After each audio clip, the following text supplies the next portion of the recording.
అక్రమ చొరబాటుదారుల్ని కాపాడినటువంటి యూరప్ సమాజం ఇప్పుడు తరిమేయడానికి సిద్ధపడుతుంది. ఎందుకంటే ముస్లిం దేశాల నుండి వచ్చినటువంటి చొరబాటుదారులు ముందు చక్కగా ప్రశాంతంగా జీవించడానికి అవకాశం దొరికితే దాన్ని సద్వినియోగం చేసుకోకుండా యూరప్ దేశాలనే మతం మార్చడానికి ప్రయత్నించి అక్కడ తమ షరియా చట్టాలు ఉంచుకొని, అంటే నువ్వు రోమ్కి వెళ్ళినప్పుడు రోమన్లా ప్రవర్తించాలి కానీ రోమ్కి వెళ్ళి ఇండియన్లా ప్రవర్తిస్తానంటే కుదరదు. ఆ దేశ చట్టాలు అమలు చేయాలి.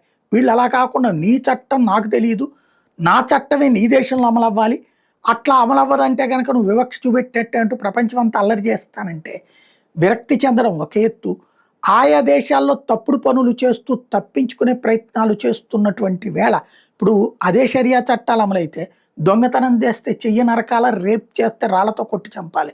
మరి అక్కడ ఇట్లాంటి పనులు చేసినటువంటి బ్రిటన్లోనో, జర్మనీలోనో, జపాన్లోనో, కెనడాలోనో ఇట్లాంటివి చేసినటువంటి వాళ్ళ మీద మరి అట్లాగే చేస్తే ఒప్పుకుంటుందా ముస్లిం సమాజం?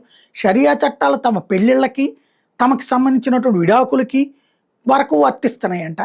ఇట్లాంటి తప్పుల విషయంలో మాత్రం మళ్ళీ షరియా చట్టాలు అమలు చేయకూడదట, ఆదేశ చట్టాల ప్రకారం అమలు అవ్వాలి. అక్కడ డబుల్ గేమ్ ఆడుతూ ఉంటారు. ఇప్పుడు జర్మనీ కూడా విసుగు చెందేసింది. జర్మనీ ప్రజలు కూడా ఇట్లాంటి బుజ్జిగింపు రాజకీయాల మీద విరక్తి చెందారు.